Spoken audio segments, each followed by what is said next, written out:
नमस्कार। मैं डॉक्टर श्याम सिंह कुंजवाल, सहायक प्राध्यापक, जंतु विज्ञान विभाग, उत्तराखंड मुक्त विश्वविद्यालय हल्द्वानी से आप सभी श्रोताओं का और सभी विद्यार्थियों का बहुत बहुत हार्दिक स्वागत करता हूं। हमारे जो मूक्स में जो हमने प्रोग्राम जो स्टार्ट कर रखा है स्वयं के तहत में, उसमें एक बहुत महत्वपूर्ण जो हमारा लेक्चर है वो है challenges and opportunities in the global aquaculture की। जैसा कि पिछले व्याख्यान में हमने जिक्र किया था, जो जल कृषि में क्या क्या नीतियां हैं, क्या क्या विनिमय उसके हैं, क्या पॉलिसीज एंड रेगुलेशंस की हमने बात करी। साथ ही हमने उसके एक इकोनॉमिक स्ट्रक्चर की बात करी कि हम बाज़ार में उसका जो मूल्य होगा उसकी क्या वैल्यू है। चूँकि हमने प्रथम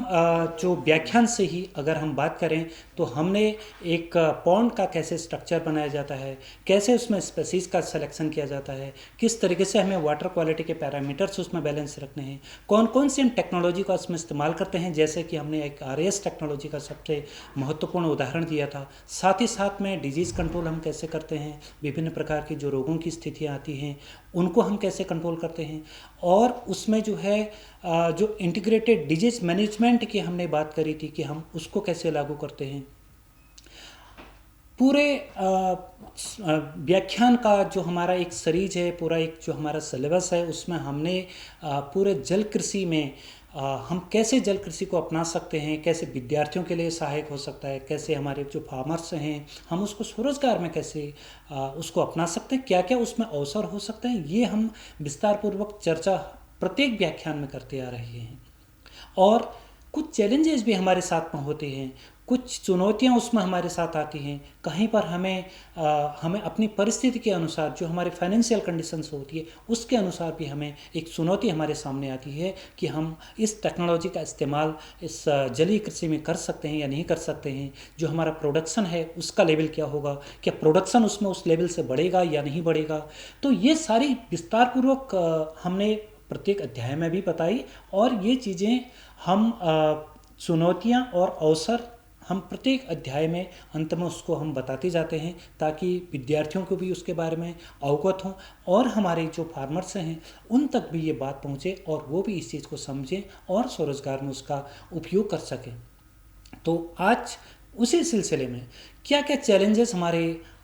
इस वैश्विक जलीय कृषि में होंगे, क्या क्या इसमें अपॉर्चुनिटी होंगी, क्या क्या इसमें अवसर में मिलेंगे एक्वाकल्चर, पूरे ग्लोबल एक्वाकल्चर में, इसके बारे में हम विस्तार से चर्चा करेंगे इस व्याख्यान में। तो जल कृषि में जैसा कि मैंने बताया, उद्योगों में चुनौतियां और एक टिकाऊ भविष्य का निर्माण और स्वरोजगार में जो हम वृद्धि कर सकते हैं वो किस तरीके से हो सकती है। चूँकि वैश्विक स्तर पर अगर हम बात करते हैं तो जल कृषि के सामने जो है वो कई सारी चुनौतियां हैं। जैसे कि रोग प्रकोप की हम बात करें, ये एक सबसे बड़ी चुनौती होती है। जलवायु में परिवर्तन होना, ये एक और चुनौती उसमें हमारे सामने आती है। और जो बुनियादी ढांचे की जो कमी की हम बात करें तो बुनियादी ढांचे की कमी भी होती है। साथ ही इसके बावजूद अगर जल कृषि में कई सारे हमारे पास अवसर भी होते हैं, जैसे कि खाद्य सुरक्षा में सुधार करना, रोजगार को सृजन करना, टिकाऊ उत्पादन करना, और अपनी हम जो फाइनेंशियल हमारी जो स्थिति है हम उसको भी इसमें सुधार सकते हैं। साथ ही जो वैश्विक खाद्य सुरक्षा और जलीय कृषि का योगदान, ताकि जो 2050 तक की अगर हम बात करें तो जनसंख्या की जो वृद्धि है उसमें कितनी प्रोटीन की मांग होगी, ये अनुमान लगा सकते हैं। और जल कृषि का जो वर्तमान का अगर हम वैश्विक परिदृश्य देखें, अभी हम आगे के स्लाइड में इस व्याख्यान में और विस्तार से इसमें चर्चा करेंगे कि किस तरीके से जो है जनसंख्या की वृद्धि के साथ साथ प्रोटीन की मांग उसमें होती है। तो खुद पर खुद जो है जो स्वरोजगार है उसमें वृद्धि हमारी इसमें आ सकती है चुनौतियों के बावजूद भी। एक जो फूड एंड एग्रीकल्चर ऑर्गेनाइजेशन की जो रिपोर्ट की हम बात करें, खाद्य और कृषि संगठन जो हमारी संस्था है, जो ऑर्गेनाइजेशन है, उसके अनुसार जो है 2020 से लेकर के अगर हम 2040 तक की हम बात करें तो मछली उत्पादन में एक जो फ्रिक्वेंसी है वो ग्रोथ फ्रिक्वेंसी है, वृद्धि की प्रवृत्ति है। वर्ष 2022 में जो जलीय कृषि में जो उत्पादन है, जो पारंपरिक जो फिशिंग जो होती है उससे और अधिक हो गए, जो कि पहली बार जो है हुआ था। तो इस प्रकार से हम देखते हैं जो कुल जो वैश्विक अगर मछली उत्पादन में हम 4.4% की जो हमारी जो ग्रोथ हुई है वो बढ़ी हुई है, जो एक अपने आप में एक ऐतिहासिक वृद्धि भी है। अगर विश्व में एक्वाकल्चर या जो जलीय कृषि की हम बात करें, उसमें जो है अगर कंट्री वाइज की हम बात करते हैं तो थोड़ा सा एक हमें इसमें देखना पड़ेगा कि पूरे वर्ल्ड वाइड जो है किस प्रकार से जो जलीय कृषि यानी एक्वाकल्चर का जो प्रोडक्शंस है वो किस कंट्री में सबसे आगे। जैसे चाइना है, चाइना में अभी आगे चल रहा है, तो उसके बाद जो है हमारी कंट्री में ही जो है सेकंड नंबर पर है, यानी कि भारत में। और फिर देन वियतनाम हो गया, बांग्लादेश है, मिस्र है, ये कुछ कंट्रीज आते हैं। और एशिया में जो है वो विशेष रूप से चाइना इस क्षेत्र में थोड़ा भी बहुत प्रमुख स्तर पर है, और वैश्विक उत्पादन में भी 92% का एक हिस्सा वो दे रहा है। तो अगर प्रमुख एक्वाकल्चर प्रोडक्शंस की हम बात करते हैं, अगर जलीय कृषि की हम बात करते हैं, तो चाइना जो है एक बड़ा एक्वाकल्चर का एक उत्पादक देश के रूप में भी है, जिसमें कि जो कृषि उत्पादन का 57.8% का है एज पर अकॉर्डिंग टू हम नोवा की बात कर रहे हैं, NOAA जो फिशरीज डेटा मिलता है उसकी हम बात कर रहे हैं। और भारत में जो है वो विश्व का अभी तीसरा सबसे बड़ा देश है जो मछली उत्पादक, और चाइना के बाद दूसरा सबसे बड़ा एक्वाकल्चर हमारा देश इस समय उत्पादक के रूप में है फिशरीज में। वियतनाम की हम बात करते हैं तो एक्वाकल्चर के रूप में महत्वपूर्ण योगदान देता है और कुछ शीर्ष उत्पादक देशों में से एक भी है। बांग्लादेश वो जलीय कृषि में उत्पादन में है, एक्वाकल्चर के रूप में एक प्रमुख देश है। मिस्र में भी जलीय कृषि का जो उत्पादन है उसमें एक महत्वपूर्ण एक प्लेयर के रूप में काम करता है मिस्र भी। और साथ ही जो अन्य महत्वपूर्ण उत्पादक देश हैं, जैसे हम इंडोनेशिया का भी एग्जांपल दे सकते हैं, नॉर्वे का है, चिली का है, थाईलैंड का है, ब्राज़ील है, रसिया है, संयुक्त राज्य अमेरिका है, जापान है, फिलीपींस है, म्यांमार है। ये कुछ अदर कंट्रीज हैं जो एक्वाकल्चर के रूप में जो है एक प्रोडक्शन का काम कर रहे हैं, जो उत्पादक के रूप में काम कर रहे हैं। लेकिन जो टॉप के थे वो मैंने अभी जैसा कि इसमें जिक्र किया था, उसके बाद ही कुछ अन्य जो महत्वपूर्ण भी देश हैं जो इसमें उत्पादक के रूप में काम कर रहे हैं। तो वैश्विक जलीय कृषि के हम कुछ आंकड़ों की बात करेंगे कुछ आगे बढ़ने से पहले। जो कुछ की स्टैटिस्टिक्स होंगी जो ग्लोबल एक्वाकल्चर में काम है, जैसे जो शीर्ष जल कृषि उत्पादक देश में, जैसे हमने चाइना, इंडिया, इंडोनेशिया, वियतनाम, ये हमने कुछ बातें बताई। इनकी जो सबसे इम्पोर्टेंट जो स्पेसीज हैं, तिलापिया की है, कैटफिश है, रोहू है, झींगा है प्रॉन कल्चर में, और 300 से अधिक डॉलर अरब प्रति वर्ष के हिसाब से आर्थिक मूल्य का इनका एज पर रिपोर्ट के अनुसार है, FAO की रिपोर्ट के अनुसार। और जो कि 2030 तक जो है जो जल कृषि है, जो एक्वाकल्चर है, सबसे तेज़ी से बढ़ने वाला एक खाद्य क्षेत्र भी इसका बनेगा। कुछ इसमें जो जल कृषि है उसमें कुछ चुनौतियां ज़रूर हैं, उसको कुछ चैलेंजेस ज़रूर हैं कुछ ग्लोबल एक्वाकल्चर के, क्योंकि हमें अगर बेनिफिट्स हैं तो वहाँ पर कुछ चैलेंजेस भी हमारे आते हैं। अगर हम पूरे चैलेंजेस की तरफ जानेंगे तो पूरे इस व्याख्यान में हम उसका भी अध्ययन करेंगे, जिसमें कुछ प्रमुख वैश्विक चुनौतियां जो हैं, ग्लोबल जो चैलेंजेस होंगे, उसमें पर्यावरणीय समस्याएं होंगी, अपशिष्ट प्रबंधन की एक समस्या होगी, रोग और संक्रमण का फैलाव एक समस्या के रूप में होगी, एक चुनौती के रूप में होगी, जल निकायों का प्रदूषण एक चुनौती के रूप में होगी। ये कुछ वैश्विक चुनौतियां हैं जो हमें इसमें फेस करने की ज़रूरत भी है, और हमें इनको जानने की भी ज़रूरत है कि पूरे ग्लोबल एक्वाकल्चर में क्या क्या चैलेंजेस हैं। उसमें हम कुछ जो पर्यावरणीय जो इन्वायरमेंटल इम्पैक्ट की अगर हम बात करते हैं, सबसे पहले पूरे जलीय कृषि में जो पर्यावरणीय प्रभाव हैं वो सबसे बड़ी एक चुनौती है, जिसे संबोधित करने की आवश्यकता भी है। और यदि खेती के तरीके को ठीक से नहीं किया जाता है तो अपशिष्ट प्रबंधन से लेकर के चारा और दवाओं के उपयोग तक जिम्मेदार तरीके की आवश्यक है, क्योंकि अगर हमारा तौर तरीका उसमें ठीक नहीं होगा तो हम जो अपशिष्ट है उसका भी हम एक मैनेजमेंट नहीं कर सकते। तो इन्वायरमेंटल जो इम्पैक्ट है वो हमारा ठीक नहीं रह सकता। और दूसरी चीज़ है जो इस चुनौती से निपटने के लिए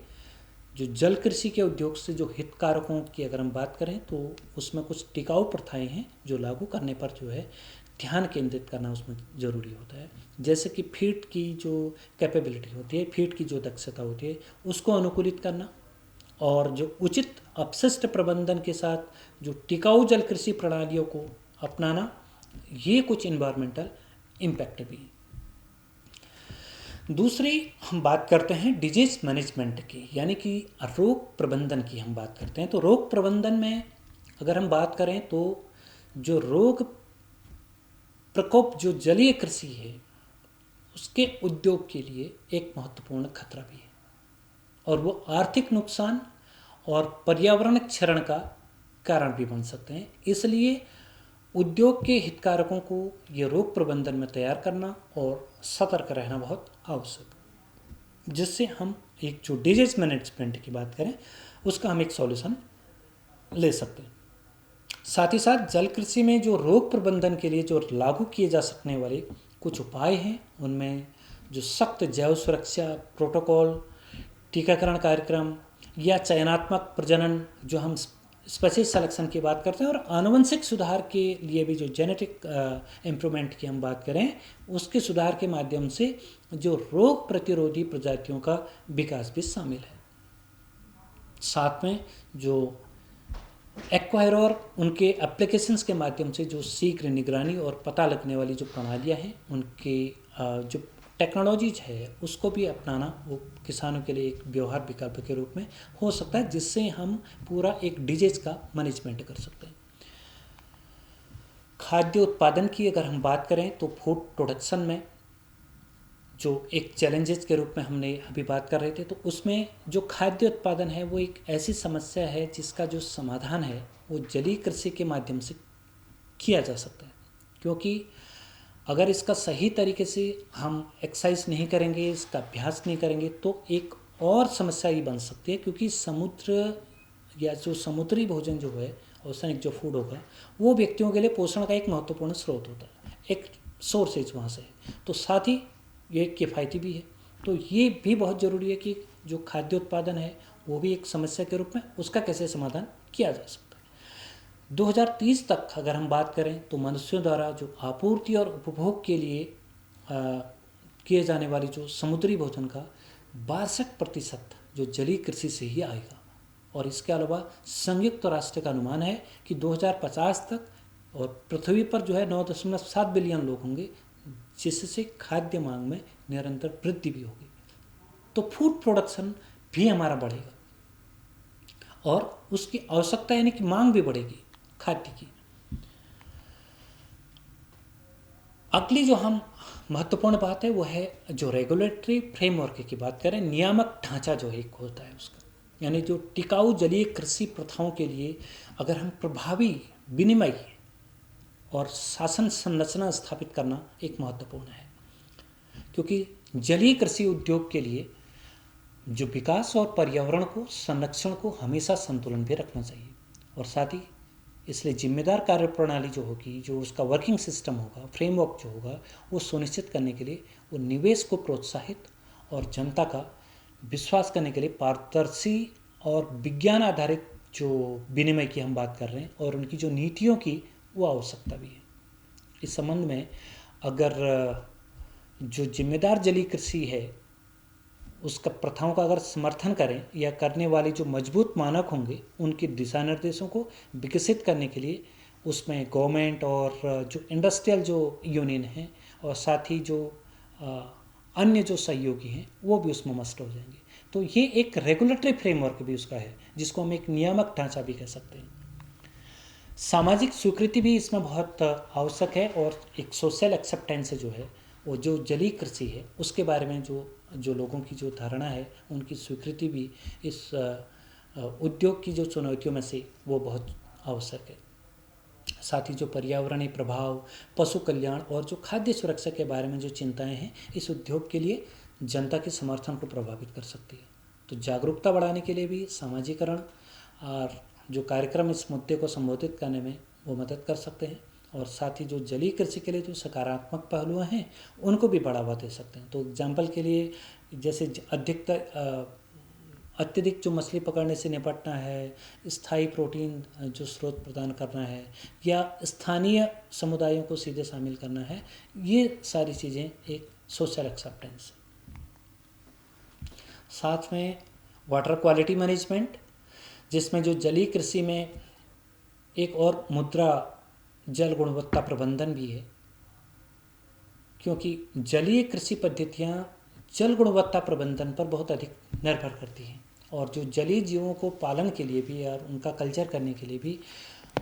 उपयोग की जाने वाली जो जल आपूर्ति की जो मात्रा है और जो गुणवत्ता है, वो एक सक्सेसफुल और एक सस्टेनेबल कल्चर के लिए बहुत महत्वपूर्ण भी है। लगभग सभी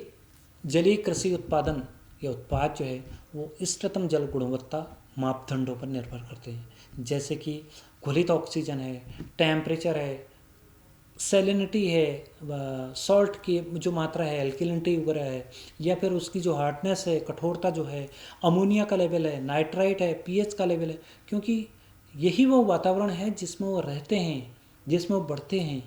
तो ये भी हमें ध्यान में रखना है कि किस तरीके से बैलेंस करें, कि नहीं तो ये कि बड़ा चैलेंजेस इसमें बन जाएगा, क्योंकि वाटर क्वालिटी का मैनेजमेंट जो है इस पर पूरी जो एक्वाकल्चर है, जो जलीय कृषि है, वो इसी प्रबंधन पर निर्भर करती है।